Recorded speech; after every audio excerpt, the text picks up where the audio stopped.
The auction yard buzzed with heat and dust, voices rising over the smell of sweat and horses. A man on the platform called out bids, his voice cracking as the sun slid higher over the square. Laughter cut through the crowd, sharp and mean.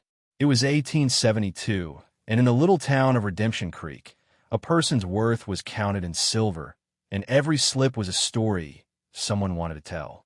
Men pressed closer, their eyes fixed not on stock animals, but on three native women roped together at the center. Their wrists were bound, hair tangled from a rough ride. Yet they held themselves straight, their faces steady against the humiliation. If you're watching this, subscribe and let me know where you're watching from. This story gets much more intense, and I'd love to hear your thoughts in the comments below. At the edge of the crowd stood Daniel Carter. 10 years had passed since he'd buried his wife, Sarah, under the oak behind their ranch house. He had raised 2 children alone in a land that gave no mercy to widowers or orphans. At 36, his shoulders carried years of work, his eyes worn but steady. He rarely spoke unless words were needed, but now he stepped forward, voice clear over the noise. "I'll take them. $6. The market stilled. Heads turned. A blacksmith spat into the dirt. A saloon girl pressed a hand to her mouth to hide a laugh. The sheriff leaned against a hitching post and whistled low. Folks figured Carter had lost his sense. Buying 3 Apache women, enemies, some would say, was reckless enough. Doing it for so little, as if they were cattle, made it worse. Daniel pushed through until he reached the wooden platform. The women met his eyes. One glare burned like embers, hard and unafraid. Another face held quiet grief, as if her knees might buckle if the rope didn't hold her up. The third studied him a shade longer, sharp and measuring, looking for something she hadn't seen in the men who mocked and bid. The auctioneer shoved a ledger at Daniel, eager to finish. Daniel counted $6 silver, the coins clinking against the table like judgment, then signed with deliberate strokes. It wasn't just a trade. It was a choice, though he couldn't name it yet. "Crazy fool," someone muttered. Another voice rang out louder. "What do you do with them, Carter? Teach wildcats to sweep your floor." The laughter turned raw, barbed. Daniel ignored them. Years on the frontier had taught him that men who talked loud were often worth the least. The auctioneer sliced the rope that fixed the women to the post and shoved them forward as if clearing his hands. They stumbled but stayed on their feet. Daniel steadied the first one by her elbow. She yanked away, chin high, unbroken even in chains. For an instant he admired her grit more than he pitied her wounds. His children wouldn't understand. They had begged him to find someone to ease the hollow their mother left behind. He had searched for help, but doors had closed or women had turned away from a life this lonely. Then he'd watched these 3 dragged into town like trophies from a raid, and something in him shifted. Not pity alone, not desperation, but a belief that they carried a strength his children needed, and maybe he needed too. They followed as he led them out of the square. The crowd split with sneers and whispers. Children pointed. A drunk yelled a filthy joke, but Daniel's hand brushed the butt of his revolver, and silence fell quick as a storm. They walked together through the blowing grit, an odd band. 1 rancher, 3 bound women under a merciless sun. At the edge of town, Daniel stopped. The auctioneer trailed close, clutching papers. "Cut the ropes," Daniel said. "What? You'll never keep them tame if." "Cut them." Daniel's tone was iron. After a pause, the man shrugged and sliced the bindings. The women rubbed their wrists, free now, startling the onlookers as much as the sale itself. A few cursed softly, predicting Carter's death before morning. Yet none of the women ran. They stood still, their faces guarded, caught between doubt and wonder. Daniel tipped his hat, voice firm but low. "You walk beside me now. My place is just over that ridge. There's food and a roof. My kids need help. That's the truth of it." The sharp-eyed woman narrowed her gaze. In careful, rough English she asked one word. "What?" Gasps rippled behind them. Daniel felt every stare but didn't waver. "Because I know loss," he said steady, "and I know how to fight for what's worth keeping." The words hung heavy as he swung into the saddle and motioned for them to follow. They did, Not from trust, not yet, but because something in his voice felt truer than the jeers they'd heard all day. By the time Daniel guided his horse up the ridge, the sun was bleeding red across the prairie. Below, the ranch waited, a small house with a sagging porch, fences stitched together from years of hard labor, a patch of tilled soil stretching toward the creek. Smoke curled from the chimney, and lamplight flickered in the windows. Two children burst out the moment they saw their father riding in. They froze mid-step when they noticed the three women trailing behind him. Jacob, 12, reached for the shotgun leaning against the porch rail. Emma, 10, clutched the doorframe, her face pale but wide-eyed with curiosity. Daniel swung down from the saddle and raised a hand before either child could speak. "They're with us," he said, calm but sure. "They'll be staying here." Jacob's mouth tightened. Emma blinked at the strangers, then looked to her father for clues. The women stood a little apart, unbound yet wary, their backs straight as if bracing for a blow. Daniel felt the tension twist inside him. He had invited danger to his door, and he knew it. But he also saw something in their eyes, grief, maybe a sliver of hope, and he couldn't turn them away. Inside, the house smelled of stew and wood smoke. It wasn't much. One big room, a hearth with a low fire, shelves lined with jars of beans and corn, a faded rug worn soft from years of footsteps. The children had cleaned before riding to town, a ritual for their father's return. Now they stood awkwardly as three strangers crossed the threshold. The tallest woman entered first, chin high though dust streaked her face. The second lingered close behind, her glance skimming walls and shadows like a deer sniffing for danger. The third, the one who'd spoken in the square, moved last, her gaze sweeping every corner, pausing on a photo of Sarah Carter resting on the mantel, on the empty, rocking chair near the hearth. Daniel set bread on the table, ladled stew from the pot, and motioned for all to sit. Jacob and Emma slid onto the bench, stiff-backed. The women hesitated until the English speaker murmured to the others. Then slowly they sat opposite the children. For a moment, silence held like glass. "Eat," Daniel said gently. Spoons clinked against bowls. Emma peeked up through her lashes, curiosity beginning to soften the fear in her face.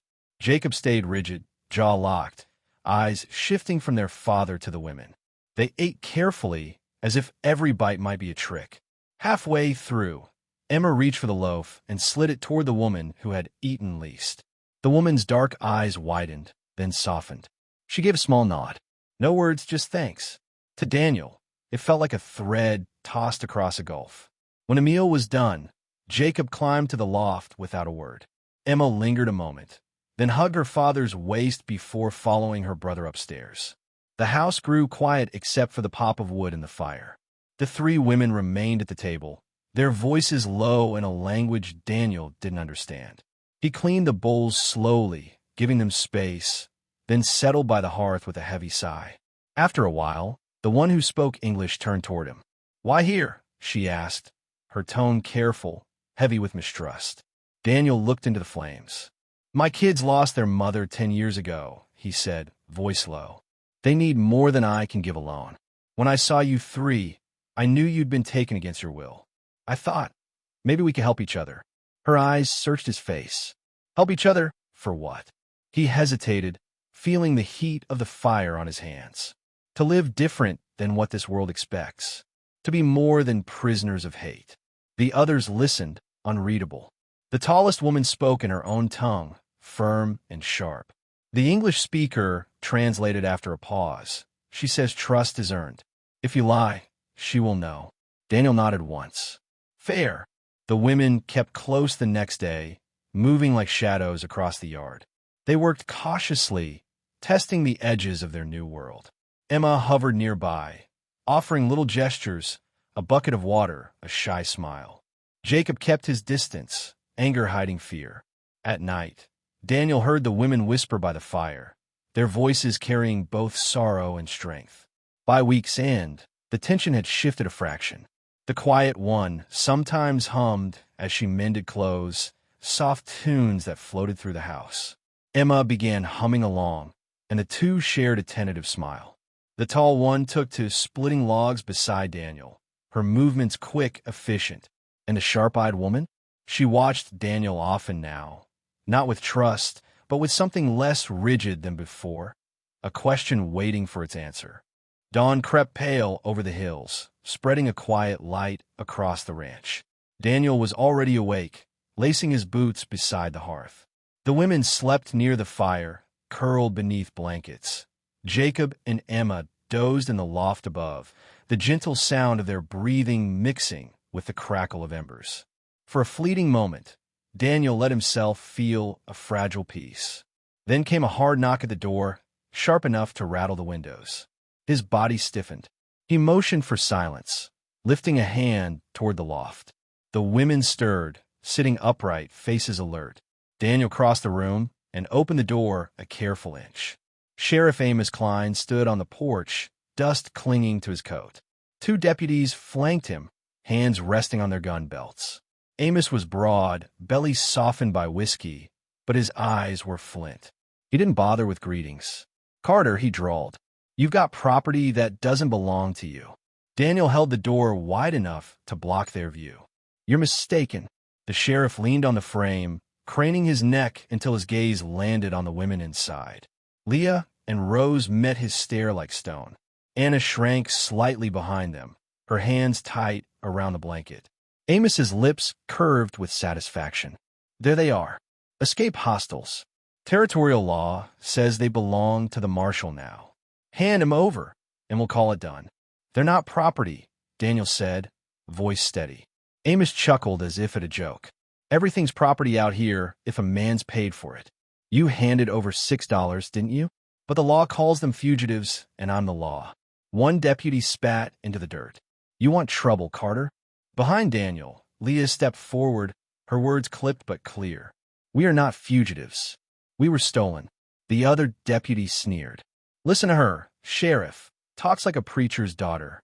She's clever, which makes her dangerous." Daniel shifted, placing himself fully in the doorway, one hand near the revolver at his hip. "You're not taking them." The sheriff's eyes hardened. "Don't push me, Carter. Folks already think you've lost your mind. Harboring savages under your roof, putting those kids in danger.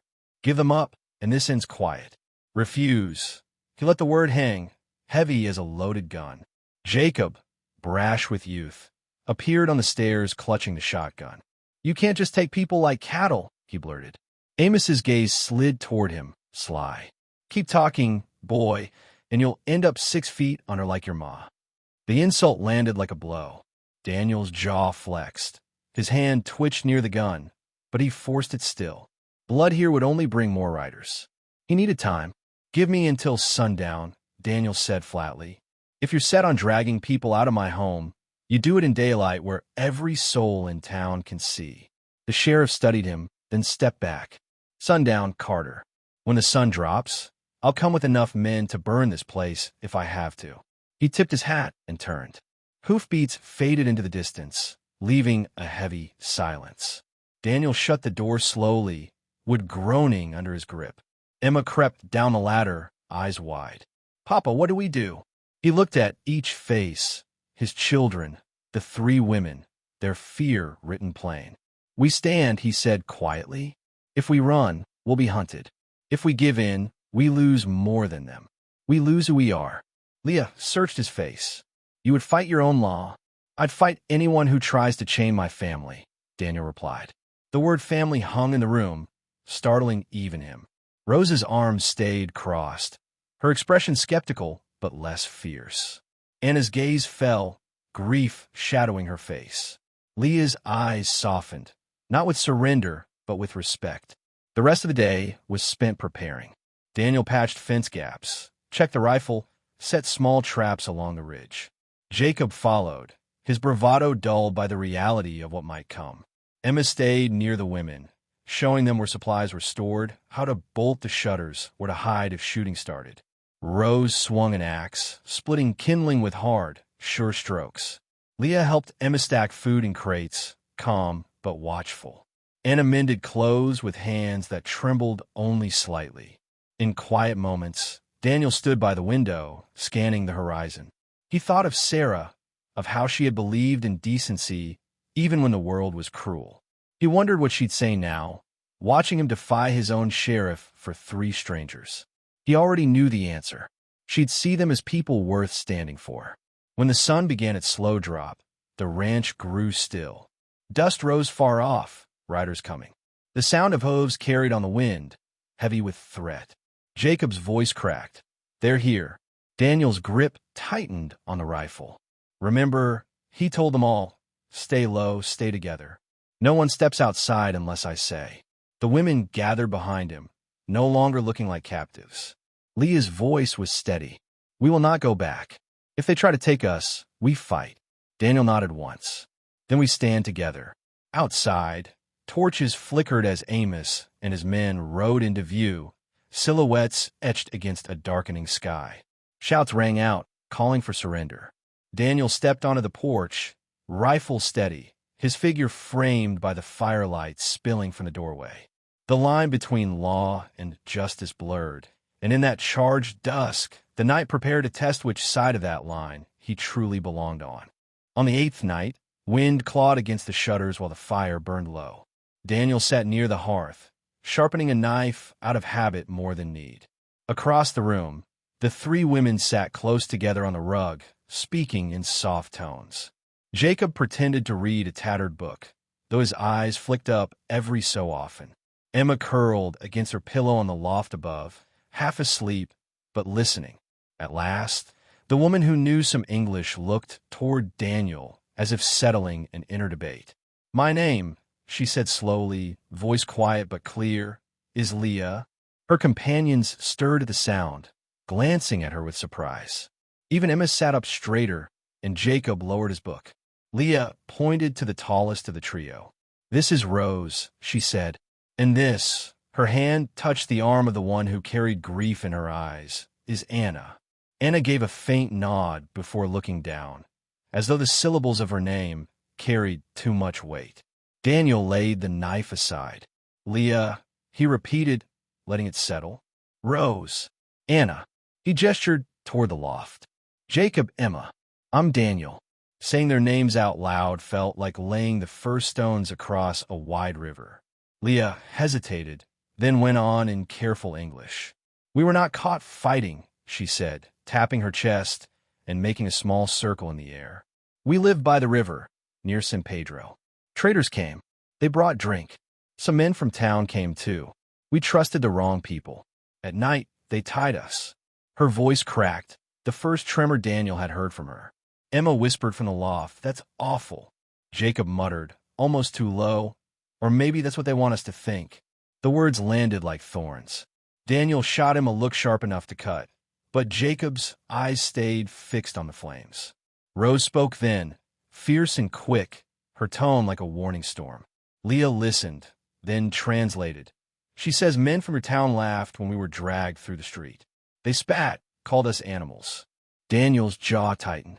He had seen himself, had felt the scorn when he'd stepped forward with his $6.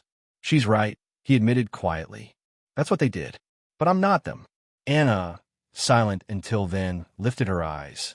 Her English was thin, but the one word she spoke rang heavy. "Why?" It wasn't about the sale anymore. It was the why of mercy, of shelter.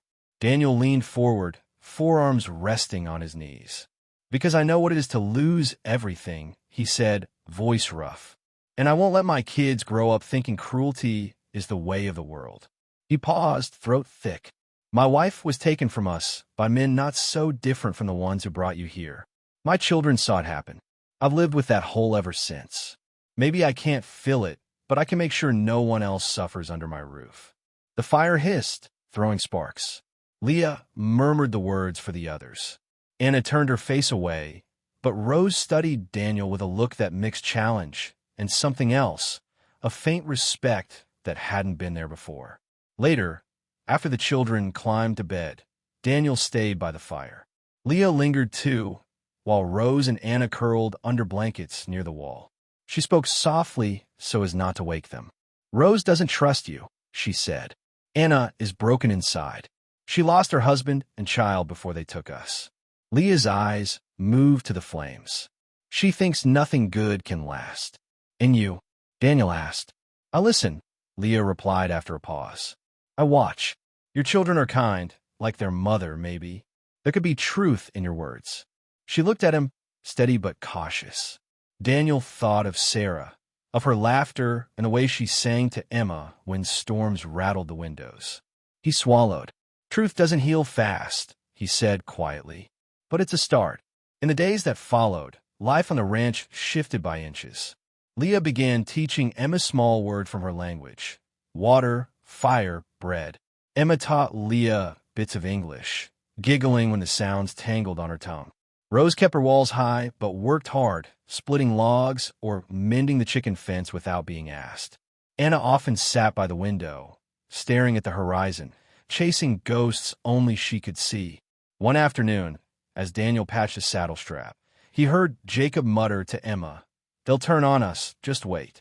Emma, surprising even herself, snapped back, "You don't know that. You just don't want to see." Jacob scowled but didn't answer, though Daniel caught a flicker of doubt in the boy's eyes. That evening, while they all ate, Leah spoke again, words slow and heavy. "The men who sold us," she said, "they won't stop. They see money in women like us. If they learn where we are, they may come." The room chilled. Daniel met her gaze, steady as stone. "Then they'll find me standing in their way." For the first time, Leah's lips curved. Not quite a smile, but something near. The shadows of mistrust hadn't vanished, but a small seed of trust had found soil. The yard was full of shadows and firelight. Men sat high on their horses, torches shaking in the wind. Daniel stood on the porch with his rifle held steady. Behind him, Leah, Rose, and Anna stood close. Jacob kept the shotgun ready. Emma pressed against the doorframe, her small hands tight on the wood. For a long moment, no one moved. The sheriff's face was hard, lit red by the flames. "Last chance, Carter," Amos called. "Hand them over, and you get to keep your house." Daniel's voice stayed calm, though his heart beat fast. "They're under my roof. I won't give them to you." The riders muttered. One fired a warning shot into the sky, making the horses jump. Dust swirled in the torchlight. It felt like a single breath might start the fight. Leah stepped forward, her voice carrying clear across the yard. "We are not yours to take. We are not animals. We choose where we belong." Her words surprised the men. Some cursed under their breath, but a few shifted in their saddles, unsure. The standoff stretched until the first thin light of morning touched the hills.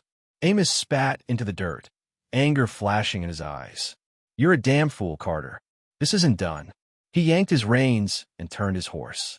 One by one, the others followed, their threats falling away as they rode back toward town.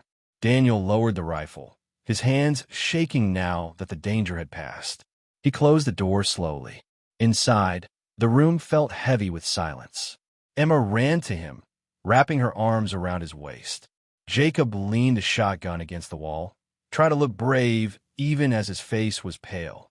The women stood still, watching Daniel in a way that was new. Not just careful, but grateful. Life after that night felt different. Fear still sat close, but it didn't rule the house. The work of the ranch couldn't wait. Fences sagged, cattle needed feed, and fields wanted tending. Rose rose early each morning to split wood. Anna helped Emma weed the garden, her quiet slowly warming under the child's chatter. Leah stayed near Daniel, helping with chores and smoothing words between them all. Her sharp mind turned small misunderstandings into calm before they could grow. Slowly, walls began to soften. Daniel caught himself watching Leah when she didn't see. The way she brushed hair from her face with the back of her hand, how her eyes softened when Emma laughed. Once, as they passed a bucket of water between them, their fingers touched. The spark was quick but real, and it startled him. He pulled away fast, but the feeling stayed. At night, after the children slept, they often sat around the fire. Leah told stories about her home by the river, about dances in the snow, and songs her mother sang when the moon was high. Rose spoke sometimes too, fierce and alive, fighting the weight of all that had happened. Anna stayed quiet, but when she did speak, her words held a sadness so deep it made Daniel's chest ache. One evening, Leah looked across the flames and asked, "Do you still dream of her? Your wife?" The question caught him off guard. He stared into the fire. "Every night," he said. "Sometimes she's alive, and I wake reaching for her. Other nights I see her fall, and I wake alone." Leah's gaze softened. "Being alone is a hard prison," she said quietly. Their eyes met and held longer than before. Heat crawled up Daniel's neck, and he rose quickly, mumbling about checking the barn. But outside, beneath the stars, he leaned on the rail and felt his heart racing, a thing it hadn't done in years. The children noticed changes too. Emma grew close to Anna, who found it hard to say no to the girl's warmth. Jacob stayed guarded, but even he began to bend. One afternoon, he caught Rose fixing the broken hinge on the chicken coop. She looked up with a quick smile, surprising him. He turned away, but the hard edge in his eyes wasn't as sharp. Still, danger lingered like smoke on the wind. The sheriff hadn't returned, yet whispers from town drifted across the prairie. Some men called Daniel traitor. Others said he'd turned his home into a den of outlaws and would need a lesson. Rumors were like dry grass. They waited only for a spark. But inside the small house, another spark was alive, one Daniel feared and hoped for at the same time. Something was growing in the quiet between chores, in the looks shared across the fire, in the way laughter sometimes replaced silence. It was small, fragile, but it was there, and Daniel knew it could change everything. Weeks passed, and the ranch settled into a new rhythm. The storm of that night had left its mark, but also stitched something invisible between them all. Mornings began with the smell of coffee and the scrape of boots on the porch. Rose split kindling before the sun cleared the ridge. Anna gathered eggs with Emma, quiet but steady. Leah moved easily through the kitchen, her voice low as she helped Jacob measure oats for the horses. Even Jacob, once cold and sharp, had learned to listen when Leah gave gentle advice about handling the skittish mare. Daniel worked harder than ever, though his eyes often drifted toward the people who now shared his home. He noticed the way Leah tucked a loose strand of hair behind her ear when she leaned over the table, or how Anna's face softened whenever Emma tugged her hand toward some new project. Rose stayed guarded, but no longer felt like a stranger. She seemed to find peace in the steady swing of an axe or the rhythm of mending fences. One evening, after supper, they sat by the fire as dusk settled outside. The children were drowsy, sprawled on a rug patched thin from years of feet. Rose sharpened a small knife while Anna hummed a tune too soft to place. Leah watched the flames, shadows dancing across her cheekbones. Daniel found himself speaking without planning to. "You've brought life back into this house," he said quietly. Leah's eyes lifted to his. "Life was always here," she answered. "It just needed a chance to breathe." Her words caught him off guard, and for a heartbeat he couldn't speak. He saw Sarah's picture above the mantel, the frame worn from years of dusting, and felt a rush of memory, so sharp it almost pushed him back. Yet he stayed, because grief and hope were sitting together in that room, and for once they weren't enemies. When the fire burned low, Leah stood and stepped out into the yard. Daniel followed, the air cool against his face. She gazed at the stars, her hands clasped in front of her. "Can't sleep?" he asked. "Too many thoughts," she said. "Your land is quiet. Sometimes too quiet. I listen for drums, for voices, for things that used to mean home. Out here, silence feels like waiting." Daniel leaned against a post, searching for words. "After Sarah died, I hated the quiet. It felt like the world mocking me. Over time, I thought I'd learn to live with it." He paused, meeting Leah's gaze. "But now it doesn't seem so empty." For a long moment, they stood without speaking. Then Leah reached out, brushing her fingers against his hand, the lightest touch. It was nothing and everything. Daniel's breath caught, a warmth spreading through him that had nothing to do with the evening chill. Yet he stepped back, clearing his throat. "This is dangerous," he murmured. "For you, for me, for all of us." Leah didn't flinch. "Love is always dangerous," she said softly. Inside, the children slept soundly, their faces relaxed in the gentle glow of the hearth.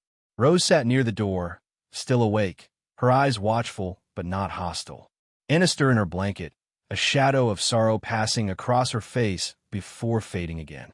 The home, once hollow, now felt alive, as if the walls themselves had learned to breathe. Days slid into one another, each carrying work and quiet discoveries. Emma started calling Anna second mama, a slip that made Anna's lips tremble, though she didn't correct her. Jacob spent more time near Rose, pretending to help fix tools just to hear her talk about tracking animals or the best way to read weather from the clouds. Even the livestock seemed calmer, as if they sensed the easing tension. But beyond the ranch, trouble still gathered. The sheriff's threat hung over them like clouds waiting to break. Men in town whispered that Daniel had turned his place into a refuge for thieves and wild women. Some wanted to ride out and set things right. Each rumor reached Daniel's ears like a stone thrown at still water, sending ripples through his thoughts. One clear night, he stood outside after everyone had gone to bed. The moon threw silver across the yard. From inside came the faint sound of Leah laughing softly at something Emma had said before sleep. Daniel let the sound wash over him.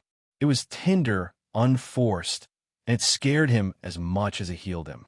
He wanted to keep that sound safe, to keep them all safe, even if it meant standing against the whole county.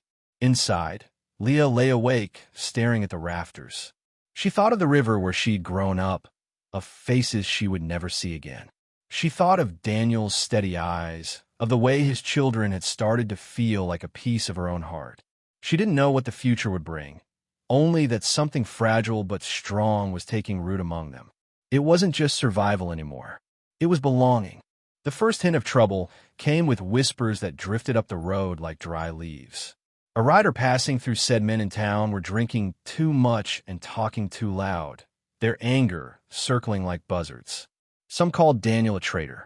Others swore they'd teach him a lesson for harboring savages. Daniel listened in silence, but each word sat heavy in his chest. He worked the fields harder, repaired fences, anything to quiet the storm building inside him. Inside the house, life pushed on. Emma laughed more often now, spinning through the yard with Anna close behind, their skirts catching dust. Jacob sometimes joined Rose in the barn, their talk awkward but real. Rose showed him how to mend leather straps, her hands strong and sure. Leah kept the kitchen warm with bread and soft talk, her voice easing the sharp edges that still lived inside the boy. One evening, after supper, Daniel lingered at the table. The others had drifted to their tasks. Emma sweeping, Jacob stacking wood, Rose carrying pails from the well. Leah sat across from him, rolling a small piece of cloth between her fingers. The lamplight caught the curve of her cheek, and Daniel felt a tug he hadn't allowed himself in years. "You've made this place whole again," he said quietly. Leah looked up, her eyes dark and steady. "You gave us a chance," she replied. "We only helped you see what was already here." Their gazes held until Jacob clattered back inside, breaking the spell. Leah rose, brushing past Daniel with a faint smile that felt like a promise and a warning all at once. That night, Daniel couldn't sleep. He stepped outside, the sky wide and full of stars. Leah stood near the fence, arms folded against the chill. She heard him, but didn't turn. "I keep thinking," she said softly, "about what happens if the sheriff comes back. Or worse, men who don't bother with the law." Daniel joined her, leaning on the rail. "I think about it too," he admitted. "But I won't let anyone hurt you. Not while I can stand." Leah tilted her head, studying him. "Standing can be lonely," she said. "It helps if someone stands beside you." Her words settled deep. He wanted to answer, to tell her what had been stirring in his heart, but footsteps inside reminded him that their lives were no longer just his to risk. He offered a faint smile instead. "Go on in. It's cold." Weeks passed, the air turning crisp with autumn. Work kept them busy, stacking hay, repairing the roof, gathering squash from Emma's small patch of garden. Laughter sometimes broke through, thin but bright, like sunlight slipping through clouds. Yet Daniel stayed alert, always scanning the ridge, rifle close at hand. One night he heard hoofbeats in his dream and woke to silence, so sharp it felt alive. He rose, checked the window. Nothing. Still, he dressed and sat near the door until dawn painted the sky gold. The quiet stretched, heavy with a warning he couldn't name. By late afternoon, the wind changed. It carried the smell of smoke, faint but clear. Daniel's gut tightened. He walked the fence line, eyes searching the horizon. Far off, a cluster of riders moved against the setting sun, torches bright even in daylight. He counted at least a dozen. He hurried back to the house. "They're coming," he said simply. Rose gripped the axe leaning against the wall. Anna set her jaw, pale but steady. Leah placed a hand on Emma's shoulder, guiding her behind the table. Jacob fetched the shotgun, his face drawn tight. Daniel checked his rifle, then looked at each of them. "No one goes out unless I say. Keep low. If they mean harm, they'll see I won't back down." The riders grew nearer, dust curling around their horses. Voices carried, rough laughter, then angry shouts. Leah's fingers tightened on Emma's sleeve. Rose stepped beside Daniel, eyes blazing. Anna stood at Leah's other side, quiet but firm. The knock at the door never came. Instead, a voice bellowed from the yard. "Carter, step aside and send them out. This ends tonight." Daniel opened the door wide enough to be seen. He stood tall in the doorway, rifle in hand, the glow of the fire behind him. Leah, Rose, and Anna stood close, unshaken. Emma peeked from behind Leah's skirt, while Jacob braced himself, pale but ready. "You're not taking them," Daniel called. His voice was calm, carrying across the yard. The men shifted, anger and doubt mixing on their faces. The sheriff wasn't with them. These were neighbors, stirred up by fear and liquor. One spat into the dirt. Another raised his gun skyward and fired, the crack echoing against the hills. Daniel didn't move. "If you plan to hurt anyone in this house," he said, steady as stone, "you'll have to go through me first." The mob hesitated, their courage flickering in the cold air. The sun slipped lower, painting the sky red. Every breath in the yard felt heavy with choice, and the night had only just begun. The riders circled in the yard, their torches throwing orange light across the dark grass. Daniel stood firm at the door, rifle steady against his shoulder.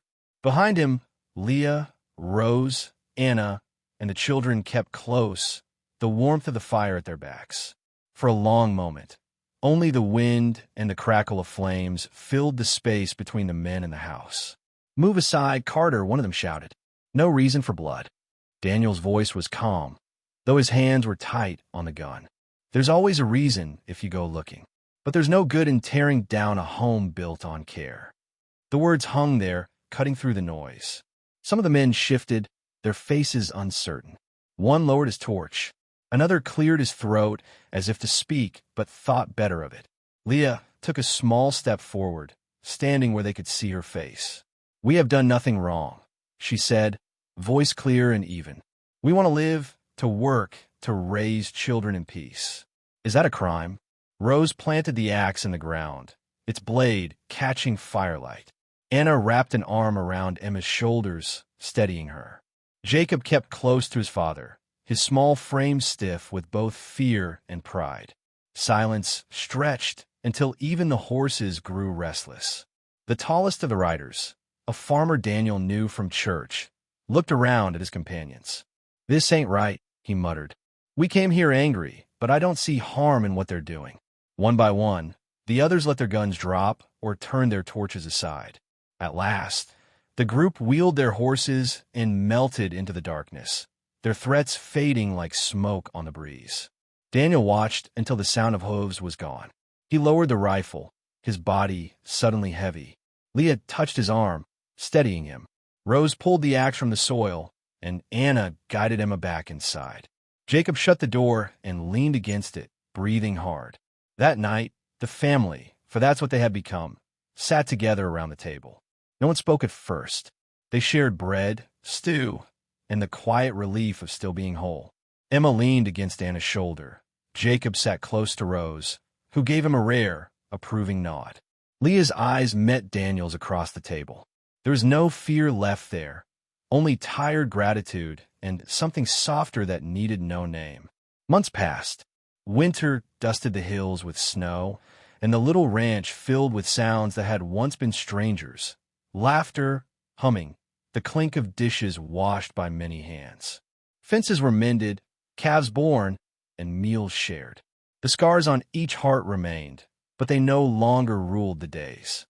Even Jacob, once wary, began to smile easily when Rose teased him about chores. Emma followed Anna through the kitchen, chattering about seeds and spring. Leah worked beside Daniel, their movements quiet, steady, like two people who had learned to lean on each other without taking anything away. One cold evening, after the children had gone to bed, Daniel set a small silver ring on the table. It was plain, a little dented, but polished until it shone. "I don't know what the world would call us," he said, meeting Leah's eyes, "but I know this place feels whole with you in it. Will you stay, not as a guest, but as my wife?" Leah looked at the ring, then at him. Her smile was gentle, sure. "I already chose," she said simply. She slid the band onto her finger, and Daniel felt a quiet warmth rise through the space where loss had lived for so long. The seasons turned. Together they worked the land, raised the children, and built a life no one in town could have imagined that first dusty day at the auction. They were not bound by pity or fear, but by the choice to stand for one another, even when it cost something. And that was the lesson Redemption Creek finally taught them all. The fences people build out of fear can fall when someone is brave enough to open a door instead of closing it. Love and kindness may start small, but they can change the shape of a life, even the shape of a whole place, if someone is willing to guard them. Under the wide sky, in a house once empty and cold, a new family had taken root. It was not perfect, not without risk, but it was real. And real, Daniel knew at last, was worth everything.